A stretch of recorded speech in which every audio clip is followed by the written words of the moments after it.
오늘 말씀은요, 한 해를 보내며 결산하는 시점에서 나는 무엇을 깨달아야 하는가라는 점을 가지고 말씀을 선포하고자 합니다. 이 시간에 한 해를 보낸 각자의 삶을 점검하며 동시에 새해를 어떠한 믿음의 자세로 살 것인가라는 삶의 좌표를 새롭게 잘 설정해야 합니다. 또 여러분의 그 인생의 계획을 리세팅하는 시간을 가져야 되겠습니다. 여러분도 잘 알다시피 동물이라는 존재가 있어요.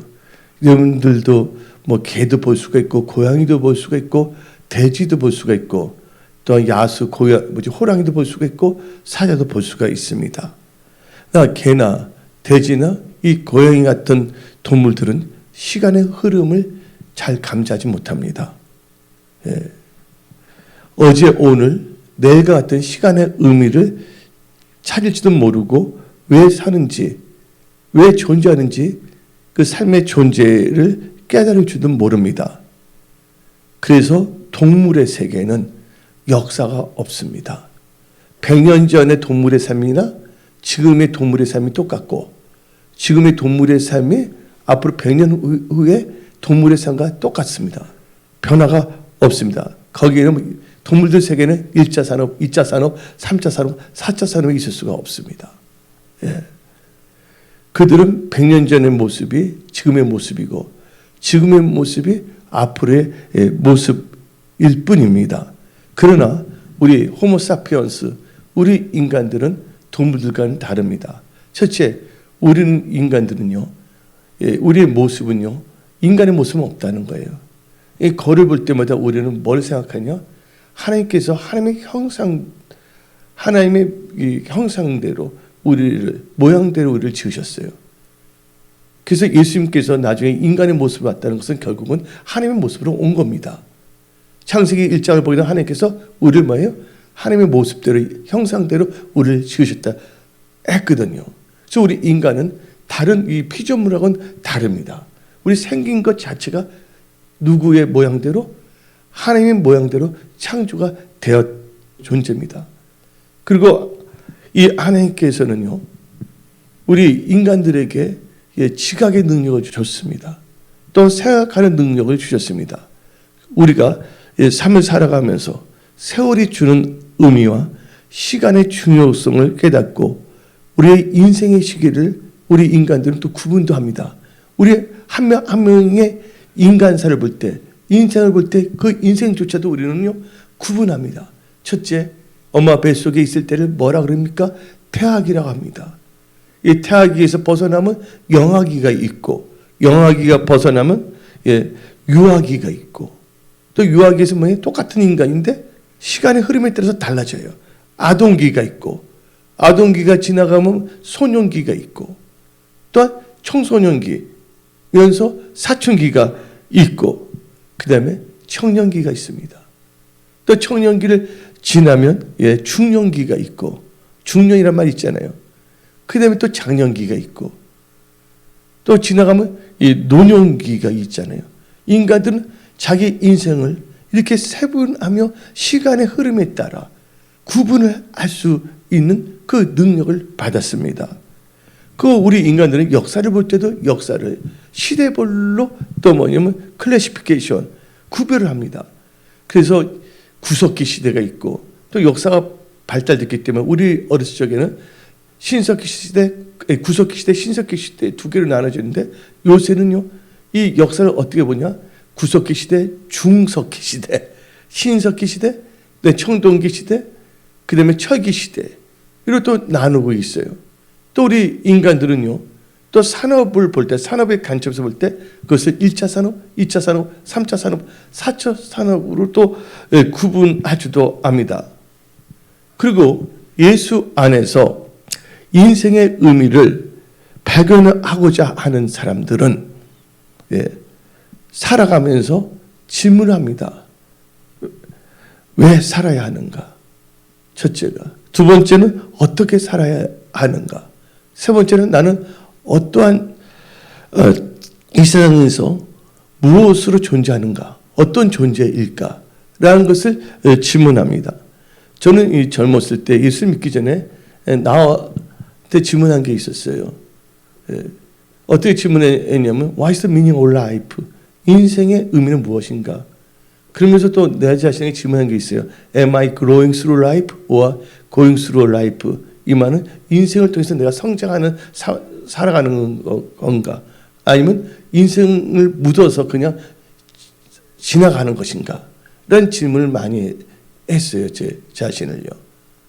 또 진리는 무엇인가를 예수를 알지 못한 시절임에도 불구하고 그것을 추구했습니다. 근데 예수를 믿고자 하는 자들은 그러면서 자기의 삶의 존재의 의미를 깨닫고 또한 시간의 중요성을 깨닫게 됩니다. 그래서 성경 말씀을 보게 되면 세월을 아끼라. 근데 이런 가는 세월을요, 그냥 막연하게 우연하게 살아가지 마십시오. 그래서 저는 이 중학교 때 내 좌우명을 세웠어요. 저는 어릴 적에 하나님을 안 믿었기 때문에 이 탈무드를 많이 읽었고, 그 다음에 책을 많이 읽었어요. 그러면서 중학교 때 내 삶에 대해서 생각했어요. 어떻게 인생을 살아갈 것인가? 내가 하루를 살았기 때문에 하루를 산 것이 아니라 내가 하루를 살고자 했기 때문에 하루를 산 것이다. 그리고 내 몸이 앞으로 나아갔기 때문에 내가 나아간 것이 아니라 내가 나아가고자 했기 때문에 내 몸이 앞으로 나아간 것이다. 그래서 분명한 뭐냐면 방향성을 갖고 살았습니다. 그래서 이 젊은 나이에 그때 역사, 뭐 정치, 뭐 이런 걸 많은 것을 책들을 접하게 됐습니다. 근데 그것을 통해서는 마음이 채워지지가 않는 거예요. 그러나 예수 안에서 삶의 의미를 추구하는 자들은요, 반드시 누가 도와주시냐? 성령께서 도와주시는 거예요. 뭘 도와주시냐? 나는 죄인이었다는 것을 깨닫게 해주십니다. 그리고 뭐냐면 인생은 내 힘으로는 살 수 없다는 걸 알게 해주십니다. 그리고 진리 되신 예수님을 알게 하시고 그 예수님을 구주로 영접하여 그분과 동행하는 임마누엘을 아는 삶으로 인도해 주십니다. 그래서 우리는 하나님을 의지하고 말씀을 묵상하고 기도하며 말씀을 따라가는 삶을 추구함으로 성령님의 도우심과 인도하심과 보호하심으로 삶의 변화가 일어납니다. 즉 옛사람을 벗어버리고 새사람, 즉 성령과 물러 거듭난 중생의 삶을 살며 시간을 소중히 여기며 예수님 뜻 가운데 사는 삶을 영위하며 인생의 목적은 하나님의 영광을 위하여, 또 우리 한 번밖에 없는 우리 인생이 하나님 보시기에 합당한 인생이 되며 나의 인생의 데스티니, 나의 목적지는 천국이라는 것을 깨닫고 거기에 맞춰서 좌표를 설정하며 살아가는 그런 크리스찬으로 우리는 변화됩니다. 그래서 우리는요, 에베소서 4장 22절부터 24절을 봅시다. 에베소서 4장 22, 24절, 너희는 유혹의 욕심을 따라 썩어져가는 구습을 따르는 옛사람을 벗어버리고 오직 너희의 심령이 새롭게 되어 하나님을 따라 의와 진리와 거룩함으로 지으심을 받은 새 사람을 입으라. 옛사람을 버리고 새 사람을 입으시기 바랍니다.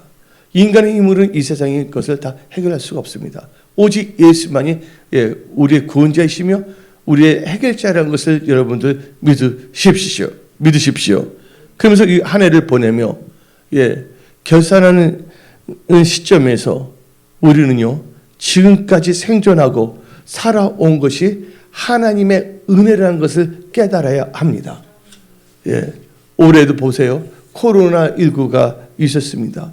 그러나 여러분들 코로나19에 걸리지 않았잖아요.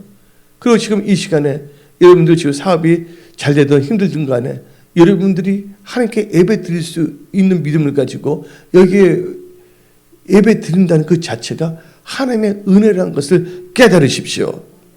그래서 사도 바울은 다음같이 고백했습니다. 고린도 전서 15장 10절에 내가 나된 것은 하나님의 은혜로 된 것이니 내게 주신 그의 은혜가 헛되지 아니하여 내가 모든 사도보다 더 많이 수고하였으나 내가 한 것이 아니요 오직 나와 함께 하신 하나님의 은혜로다.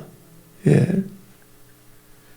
지금까지 지내고 힘들고 어렵던 여러분들 지금까지 살아왔습니다. 지금 호흡하고 있습니다. 아침에 일어나서 여러분들 호흡할 수 있다는 것도 감사해야 돼요. 저는요 개인적으로 저는 무호흡증이에요. 예. 잠잘 때. 그래서 하나님이 도와주지 아니하면 나는 한마디 갈 수밖에 없는 존재예요. 예. 무호흡증이라는 거 아시죠? 잠자다 호흡을 못하는 거 있잖아요. 예. 누군가 옆에서 있어야 되거든요. 하나님이 계시고 또 이하지 목사님이 또 가까이 다니게 치거든요. 호흡 안 하면서. 또 이하지 목사님이 병원에 있을 때는 누가 날 지켜주겠습니까? 그 성령 하나님이시거든요. 그러니까 지금 나는 하나님의 은혜로 살아가는 거예요. 근데 여러분 무호흡증이 없더라도 지금 살아가는 것도요. 하나님의 은혜로 살아간다는 걸 아십시오. 예, 여러분들 무슨 사고가 일어날지 어떻게 합니까? 그러나 하나님께서 여러분들을 지금까지 불같은 눈동자를 지켜주시고 또 여러분들로 하여금 하나님께 예배 드릴 수 있다는 그 믿음을 주시사 오늘 여러분들이 이렇게 나와서 예배 드릴 수 있으며 하나님의 말씀으로 한 해를 결산하며 점검하며 또 새해에 믿음의 여정에 있어서 삶의 좌표를 새롭게 하나님 보시기에 합당하게 설정하러 나오지 않았습니까? 이 자체가 은혜라는 것을 깨달으십시오. 예. 하나님의 은혜입니다. 저는 하나님의 은혜가 있어요. 제가 예수를 믿고 뒤집어졌어요. 어떤 여자 성도님이 나한테 목사님 뒤집어졌다 말하지 말라 그러더라고요. 피부가 뒤집어지면 안 좋은 표현이라고 하면서. 근데 저는 그러니까 radically changed. 급작스러운 이 변화가 일어났어요.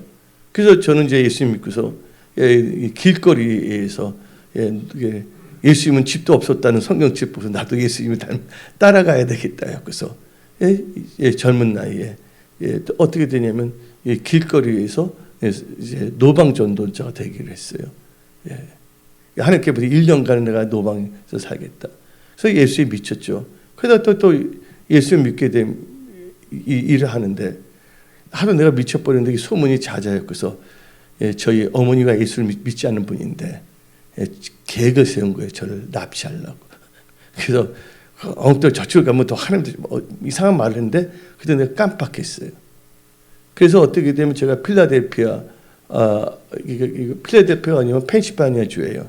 그다음에 델라웨어, 일밍턴을 비롯해서 뉴욕 주를 비롯해서 그다음에 뉴저지 보면 뉴왁을 비롯해서 노방에 있다 보니까 도시 그 이름도 지금 생각이 나거든요.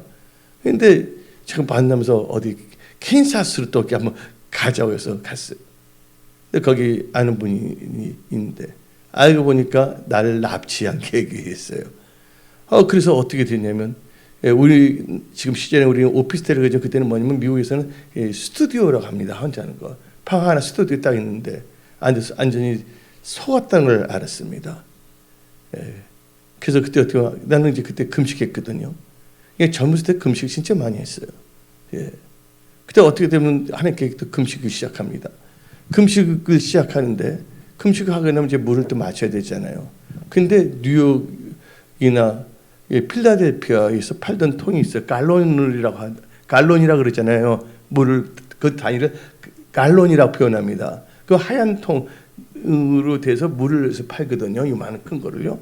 근데 뉴욕주나 필라델피아에서는 그렇게 생긴 통을 보게 되면 뭐가 되면 소든 프리해서 소은 게 전혀 없어요.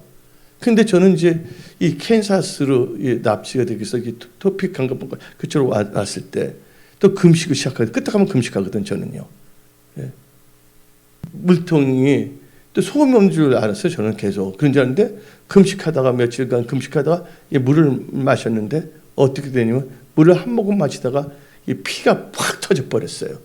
알고 보니까 그 통을 읽어보니까 소금가 몇 프로가 있는 거예요.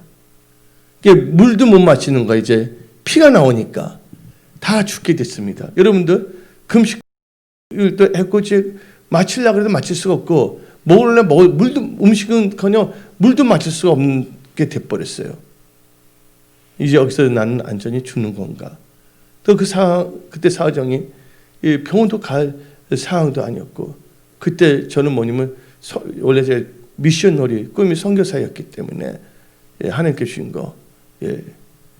그래서 저는 뭐 교회를 개척할 생각을 하지 않고 오지에 갖고서 젊었을 때, 제일 깨끗할 때 결혼도 하지 아니하고 제 오지에 들어가서 예수 증거하다가 예수님을 만나는 게 제 소원이었어요. 그래서 제가 그때 어머님이 뭐 시계를 사준다 그랬는데 어떻게 되냐면, 그때 전자시계가 있는데 나는 전자시계 싫다고 태엽 시계를 사줘야 된다니까, 그때 제 여자 동생 한 명이 나는 안다 그러는 거예요. 왜 그러냐면 오지에 들어갔는데 언제 전지를 바꿀 수가 있어요. 태엽을 해서 제일 힘든 데를 들어가야 되겠다 생각했었거든요. 하여튼 그게 다 하나님이 주신 은혜인데, 근데 제가 그때 뭐냐면 많은 선교사를 알게 됐어요. 선교사는 진짜 뜨겁습니다. 선교사. 그들 중에서는 신학교 안 간 선교사도 참 많아요. 신학교에서 뭐 금식합니까? 나이가 아닙니다. 요새는 종교인이 될 뿐이지. 같이 만나 길거리에서 전도하다 만나면요, 같이 그 봉고차 밴이라 그럽니다. 미국에서는 봉고가 아니라 밴이라 그럽니다. 거기 떠서 같이 손을 치는데 어떻게 치면 손이 여기까지 다 오릅니다. 이렇게 치면서 뜨겁습니다. 근데 그분 남성 교사님은 멕시코로 가고 어떤 케냐로 가고, 그때 그분들이 다 흩어졌거든요. 그때 다 젊은 분들이었고 나보다 나이가 좀 약간 있었지만, 그래서 내가 선교사 때 저런 거, 내가 지금 몸에서 피가 터졌는데 나를 위해서 기도해 주라고. 그래서 그분이 또 여기저기 연결하고, 근데 다 죽게 된 줄 아는데 이 캔사스에 있는 목사님 부분이 어떻게 내 집으로 오신 거예요. 전혀 알지 못했는데 그분이 나를 딱 보더니 이 뭐냐면 짐 좀 싸고 자기 집으로 가져가는 거예요. 그리고 집에 갔는데, 근데 그 집을 딱 생각하면 불이 확 임한 거지. 몸이 뜨거워지는 거예요. 살겠구나 하는 느낌이 들었어요. 이게 뭡니까? 하나님의 은혜입니다. 그래서 그 사모님이 이 죽을 이렇게 써주는 거예요. 금식 좀 많이 하지 마세요. 너무 몸이 약해졌는데. 말을 하시는 거예요. 너무 하면서. 여러분들 젊었을 때 금식하는 겁니다. 젊을 때 나이가 들면 금식하기 쉬운 거 아니거든요. 근데 금식을 모르고 지내오는 요새 분들이 너무 많다는 거예요. 목회자라는 분들도요. 그러다 그분들 뭐 비판하거나 정죄하고자 하는 의도는 전혀 없습니다. 금식에는 이런 이유가 나가지 않는다 했기 때문에, 내가 할 수 있는 건 하나님밖에 없기 때문에, 하나님만이 나의 힘이시고 하나님만이 나의 보호자이시기 때문에, 하나님은 나 없이 살 수 있지만 나는 하나님 없이 살 수 없기 때문에, 내가 목마른 자 샘파니까 내가 하나님을 잡는 거예요. 근데 그 목사님과 사모님이 집을 데리고 와서 또 죽을 게 잘 해주셨어요. 근데 불이 확 이면 들어가는데 몸이 자자 뜨거워지는 거예요. 이게 괜찮아진 것 같아요. 그래서 용기 내서 먹었어요. 혹시 보면 피가 나올 줄 알고서. 근데 넘어간 거예요. 그러면서 하는 말이, 그 사모님이 나에게는 예쁜 딸이 있다고 딱 말하는 거예요. 근데 나는 뭐냐면 결혼도 안 하고 젊은 나이에 제일 순수할 때 하나님께 드려야 되겠다는 생각만 했기 때문에, 저희 어머님한테 납치도 당했는데 여기서 또 이상한 게임이 넘어가서 경계를 한 거예요. 딱 나는 혼자가 편안합니다. 딱 세게를 박아버렸어요. 그래서 어떻게 되면 몸이 그때 다 치유됐어요.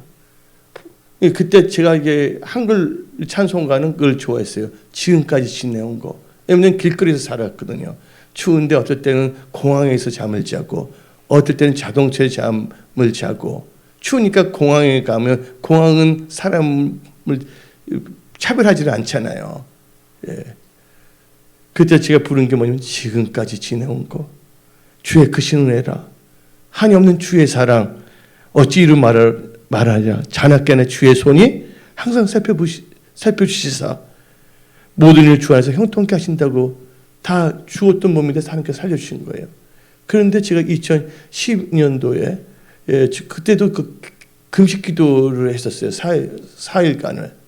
근데 우리 교회에 한 권사님 계셨어요. 김선희 권사님 계셨는데 갑자기 뭐냐면 자기 친척 한 분이 건국대 병원에 입원했는데 새벽 기도 끝나자마자 가서 이제 기도를 해주시면 좋겠다고 해서 아침에 또 건국대 병원을 가게 된 겁니다.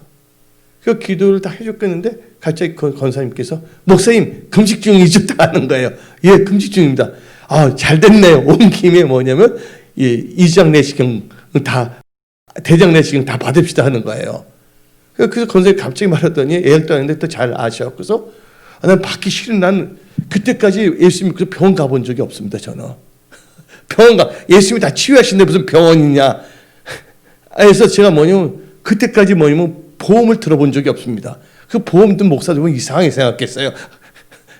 어떤 분 제가 교만했는지 아니면 뭔가 착각했는지 잘 모르지만 그런데 거기서 이제 검사를 받았는데 어떤 역사가 있냐면 용종이 2개가 발견된 거예요. 그 자리에서 제거했고 그다음에 그 신간섭 그 유명한 분입니다. 판독하는데 딱 보더니 이를 보니까 여기 상처가 있다는 거야. 흡수구간 상처가 있다는 거야. 야무르지만 놀랬어요 제가. 그게 뭐냐면 캔사스에서 금식하다가 물을 잘못 먹어서 그냥 물만 먹었는데 모르고 소금 끼는 물을 먹어서 이가 터지는 그 상처 있잖아요. 그걸 딱 말해주는 거예요.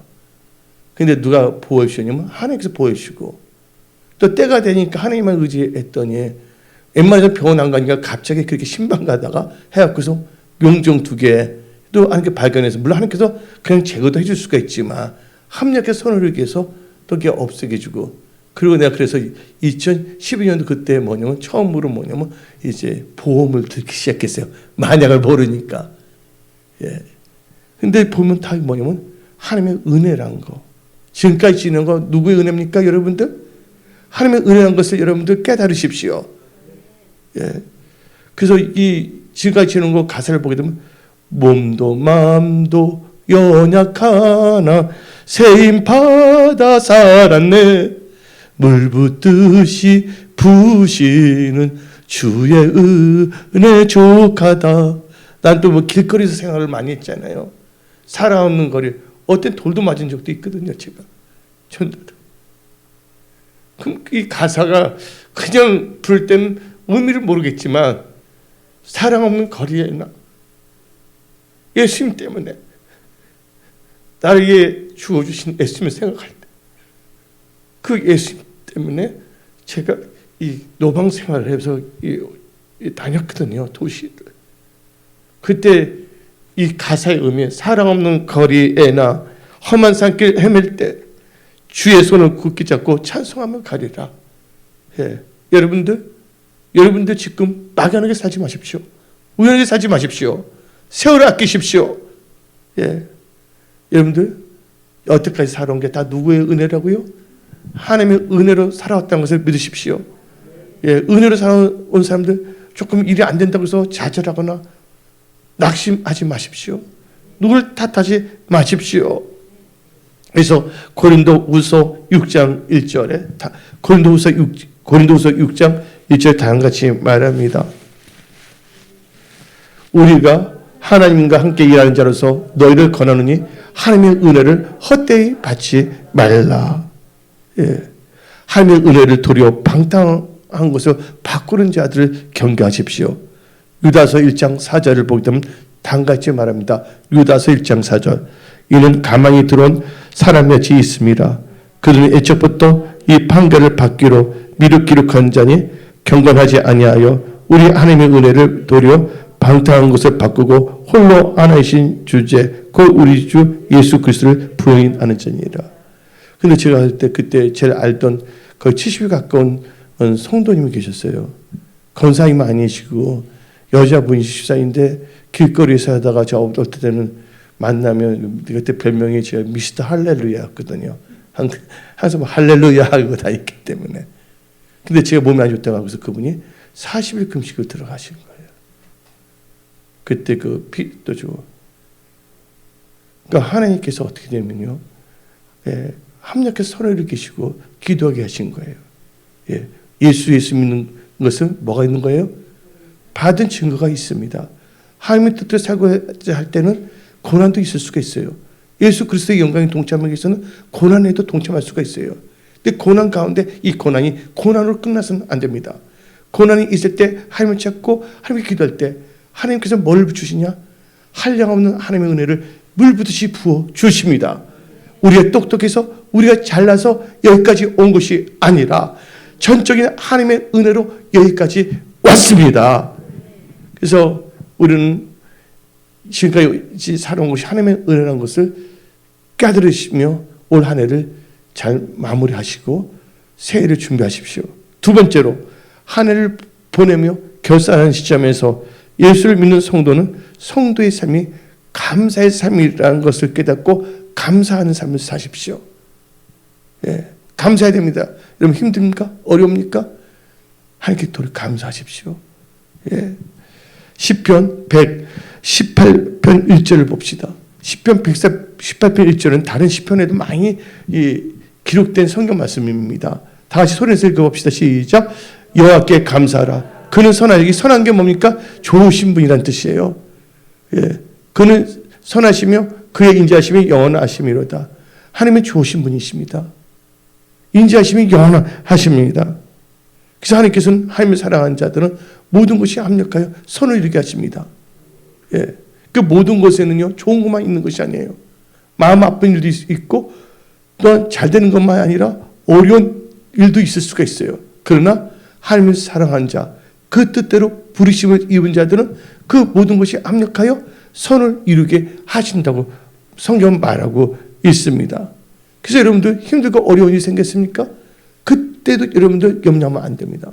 빌립보서 4장 6절에 아무것도 염려하지 말고 다만 모든 일에 간구와 기도와 간구로 너희 구할 것을 뭘 하라고요?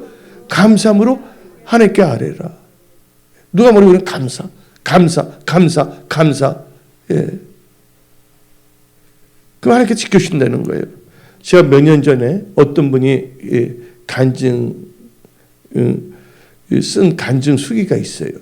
근데 그 중에 한 토막을 여러분들 때 소개하고자 합니다. 제가 읽어드릴게요. 그 간증분이 나는 결혼한 지 6개월째 되던 즈음이었다. 결혼한 지 6개월째 되던 즈음이었다. 근데 이분은요, 크리스찬이고 집안도 크리스찬이에요. 여자분인데 신혼의 단꿈 속에서 나날이 행복할 줄만 아는데 내게 고민이 생겼다. 8남매 중 7번째인 여동생이 간호사 수업을 받는 마지막 등록금 문제였다. 남편도 나의 고민을 알아채었다. 그래서 남편이 나에게 말했다. 무슨 좋은 방법이 없을까? 그때 나는 글쎄 우리가 무슨이라고 말했다. 며칠 고민하던 끝에 남편은 이런 제안을 나에게 했다. 우리 폐물 정리하면 안 될까? 우리 장롱 밑에 깊숙이 넣어둔 폐물들을 꺼냈다. 돈이 대만한 폐물인 금 13돈을 들고 남편과 나는 동네 금방으로 갔다. 그래서 동생은 무사히 등록을 마치게 됐다. 그리고 몇 개월이 지난 후 어느 휴일이었다. 오랜만에 남편이랑 신의 나들이 할 일이 생겨서 나는 어린애처럼 일찍 일어나 차리고 나갔다. 하지만 막상 나가니 변화한 서울의 거리는 어지러웠고 공기는 너무 탁해 숨이 막힐 것 같았다. 그래서 우리는 서둘러 집에서 쉬자는 결론을 내리고 집으로 돌아왔다. 그런데 이상한 일이 생겼다. 현관이 있었다. 잘 잠그고 갔던 안방문이 활짝 열려 있었다. 예. 방 안은 수라장이 되어 있었다. 근데 제일 먼저 눈에 들어온 것은 폐물을 담았던 빈 상자들이었다. 바로 버릴까 하다가 별 생각 없이 원래 있던 장롱 밑에 그대로 두었는데 그것이 삶은 조개 아주 조개를 삶으면 어떻게 됩니까? 삶은 조개처럼 삶은 조개처럼 입을 해버린 채 놔둔 그릇져 있었다. 아이고 하나님 감사합니다. 순간 온몸에 전율이 느끼는 감사를 드렸다. 잠시 후 나는 애써 들어왔다가 아무것도 발견하지 못하고 돌아간 그 검은 그림자 도 선생에게 안타깝게 미안함을 줄 만큼 느낀 만큼 하나님께 감사를 했고 다시 또 예수님께 감사를 드렸다. 그 순간 따르릉 전화가 왔었다. 전화를 받아보니 언니야, 나야 언니. 나 간호사 꽃이 일차에 합격해 있어. 다 언니하고 형부 덕분이야. 고마워. 여러분들 하나님께서 모든 것이 어떻게 합니까? 합력해서 선을 이루게 하잖아요. 여러분들 어떤 상황에서 여러분들 감사하며 나가십시오. 예. 그래서 데살로니가전서 5장 18절을 보게 되면 근데 보세요. 그걸 안 썼으면 그 폐물 다 잃어버려서 안 잃어버렸어요. 그래서 그 마음을 주장하시고 그 동생이 또 이렇게 간호사가 되어갖고서 나중에 그것을 다 갚아 드립니다. 예. 은혜. 그냥 그만 갚은 게 아니라 또 선물까지 주면서 거기까지는 제가 잊지 않겠어요. 그래서 우리는요, 어떤 상황에서도 우리는 감사합니다. 다 같이 데살로니가전서 5장 18절 범사에 감사하라. 이것이 그리스도 예수 안에서 너를 향하신 하나님의 뜻이니라. 예. 그래서 우리는 감사해야 됩니다. 지금 사업이 힘들고 어렵다고 해서 좌절하거나 지금 불편해서 원망하면 안 됩니다. 예, 감사할 때 기적은 일어납니다. 왜냐하면 요나가 물속에 갇혔을 때 그가 감사하는 목소리로 할 때 하나님께서 물고기 명령하여 육지로 물고기 가게 해서 육지에다 토해내게 했습니다. 감사는 기적을 일으킵니다. 그러나 뭔가 안 좋다고 해서 여러분들 불평, 원망, 징징징 짜면 안 된다는 거예요. 그래서 성경 말씀 고린도전서 10장 10절 11절을 봅시다. 그들 가운데 어떤 사람들이 원망하다가 멸망시키는 자에게 멸망하였나니 너희는 그들같이 원망하지 말라. 그들이 일어난 이런 일은 본보기가 되고 또한 말세를 만난 우리를 깨우치기 위하여 기록되었느니라. 예. 원망하면 멸망당한다는 걸 알아야 돼요. 하나님이 여러분 기도 다 듣고 계시잖아요. 감사함을 알으시기 바랍니다. 그래서 여러분들 골로새서 2장 7절을 보게 되면 그 안에 뿌리를 박으며 세움을 받아 교훈을 받은 대로 믿음에 굳게 서서 감사함을 넘치게 하라. 그래서 여러분들 성도의 삶은 감사의 삶이라는 것을 깨닫고 올 한 해를 마무리하며 또 이 감사의 삶으로 한 해를 시작하십시오. 그리고 세 번째로 한 해를 보내며 결산하는 시점에서 우리는요 용서와 화평으로 한 해를 잘 마무리해야 됩니다. 뭐로요? 용서와 화해로. 골로새서 3장 13절 봅시다. 누가 누구에게 불만이 있거든 서로 용납하여 피차 용서하되 주께서 너를 용서하신 같이 너희도 그리하고. 성경 말씀을 봅시다. 누가복음 17장 3절. 너는 스스로 조심하라. 만일 너 형제가 죄를 범하거든 경고하고 회개하거든 용서하라. 예. 계속 악한 일을 하는데 그 하나님께 맡겨야 돼요. 뭐 회개하거든. 어떤 분이 잘못도 와서 용서를 비는데 그때는 용서를 해줘야죠. 예. 용서해야죠. 예. 유명한 유태인 보험전자 코리 텐붐이라는 여자분이 있습니다.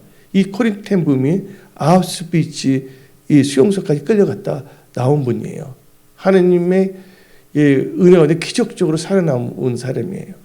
근데 그분이 이제 간증하며 돌아다니는데 독일에 가서 이 간증 집회를 했어요.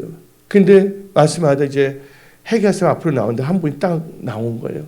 그래서 코리테분한테 나를 용서해 주십시오. 많은 거예요. 근데 코리테분이 그 얼굴을 본 순간 딱 서는데 자기가 아우슈비츠 있을 때 그분이 자기를 성폭행했던 남자였어요. 자, 근데 그때 설교가 용서하라 했거든요. 근데 그걸 딱 보는 순간 확 떠오르는 거잖아요. 용서해서 용서한다는 그 사람이 잘못한 것을 계속 나에게 하는 것을 허용하는 건 아닙니다. 제 말 알아듣습니까? 예. 그래서 용서를 했어요. 그러니까 그분이 막 울면서 예수를 영접한 거예요. 죄인인데 한 영혼이 구원을 받게 됐다는 것입니다.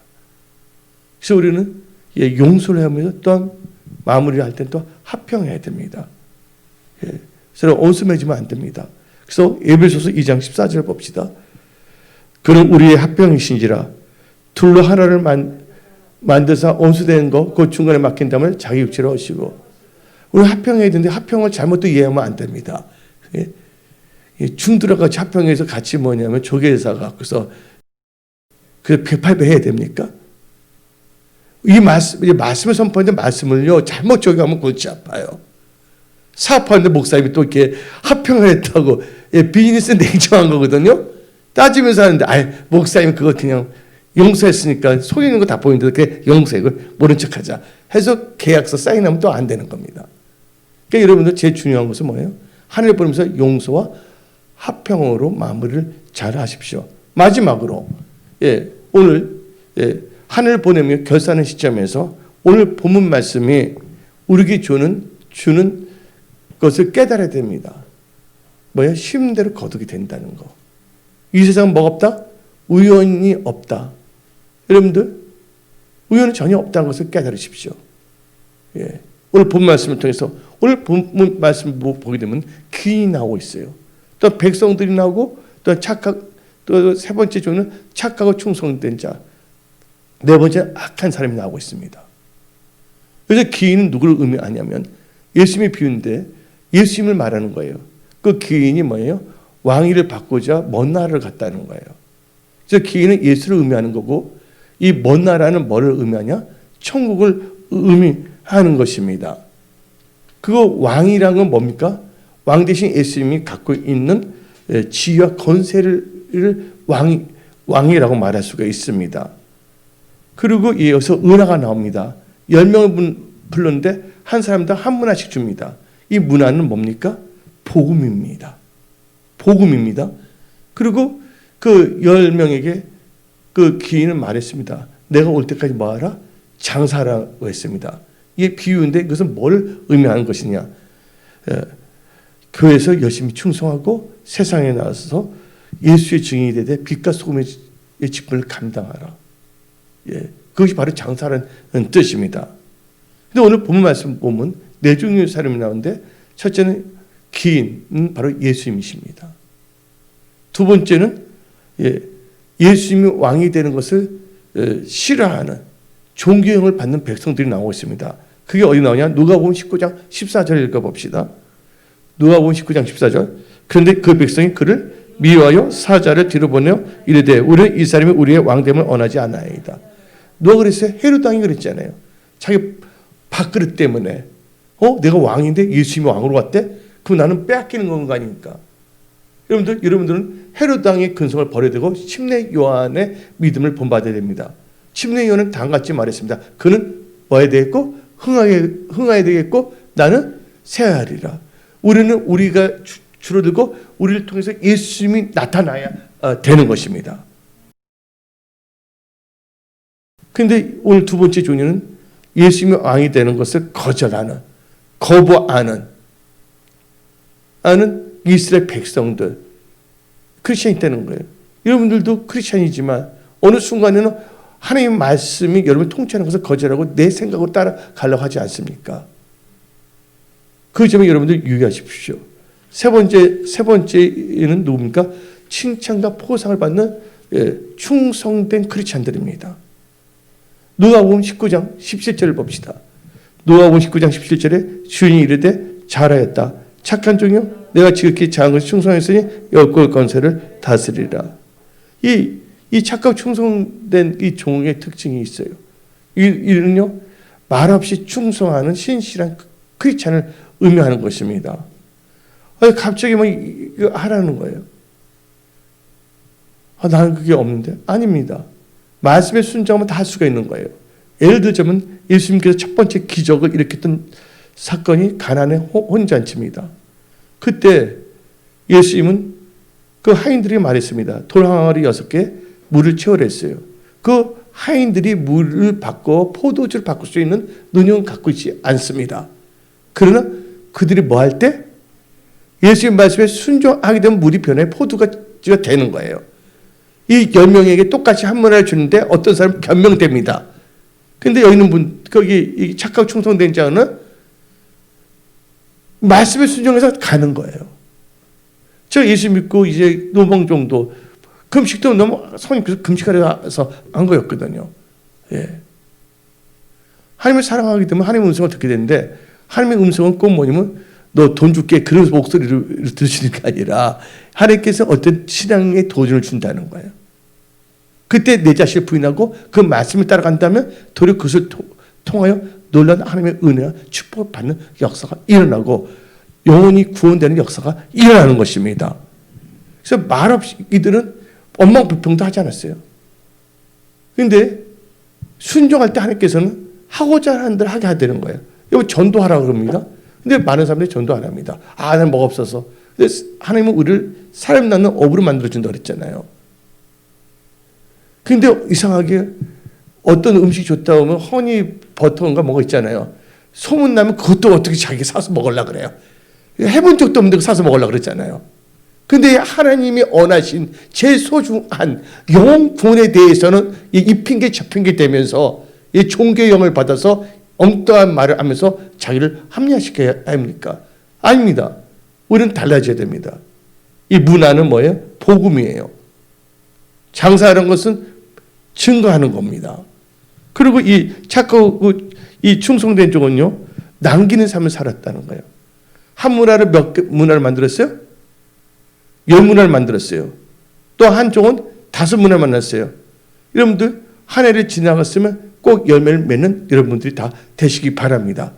하나님 말씀에 순종하고 안다면 하나님께서 열매를 맺게 해주신다는 거예요. 요한복음 15장 2절 읽어봅시다.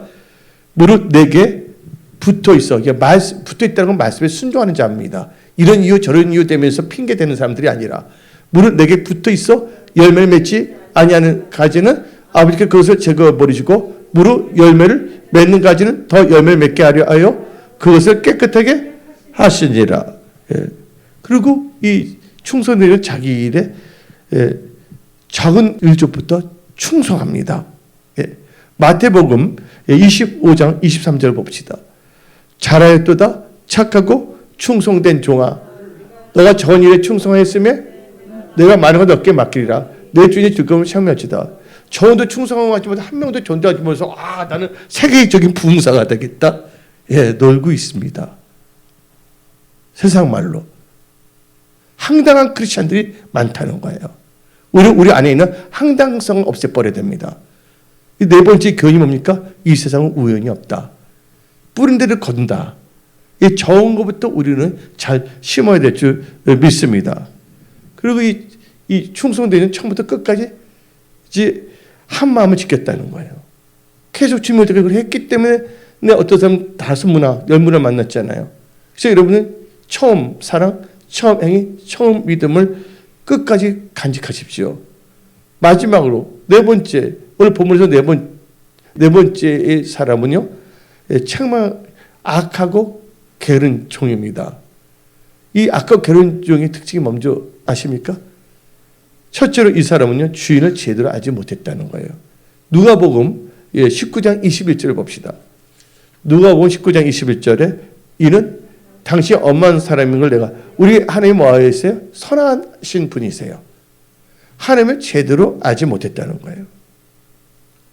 두 번째는요, 본의 육신의 생각에 빠져 착각하기 때문입니다. 무슨 착각을 했습니까? 오늘 본 말씀 누가복음 19장 21절에 당신은 두지 않는 것을 취하고 심지 않은 것을 거둔다이다. 착각하고 있어요. 여러분들 그래서 예수님을 제대로 알아야 됩니다. 그리고 육신의 생각에 빠져 착각 속에 살면 안 됩니다. 그 결과 이 착한 사람들은 뭐야? 10골, 5골을 받게 됐잖아요. 그것도 열매를 맺었잖아요. 남겼잖아요. 여러분들, 그들이 한 문화가 10문화를 만드는 것은 뭐를 의미합니까? 예.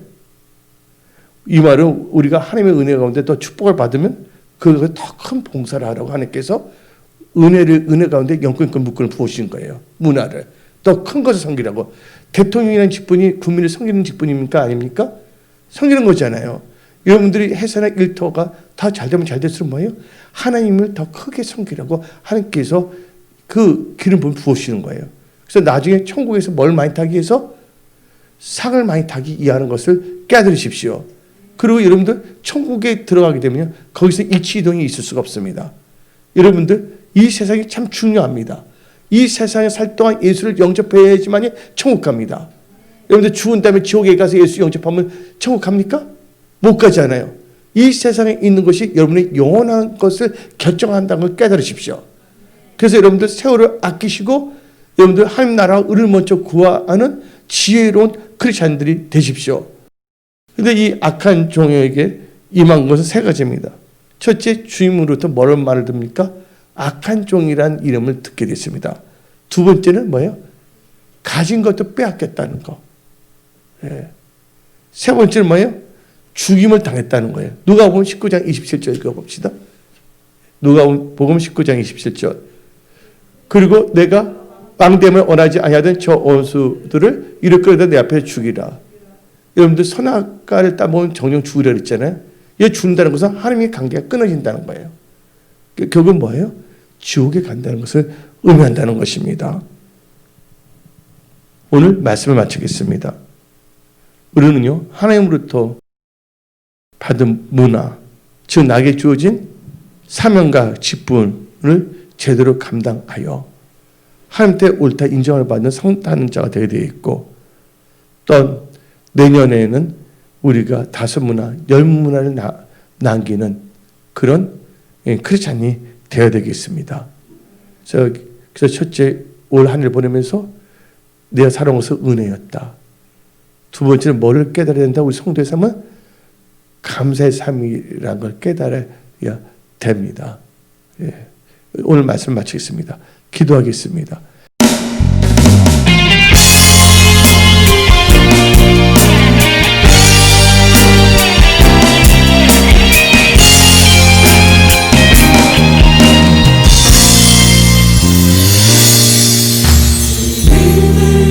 이제 군대가 일어날 때 사랑하는 나의 용사들아 일어나라.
진리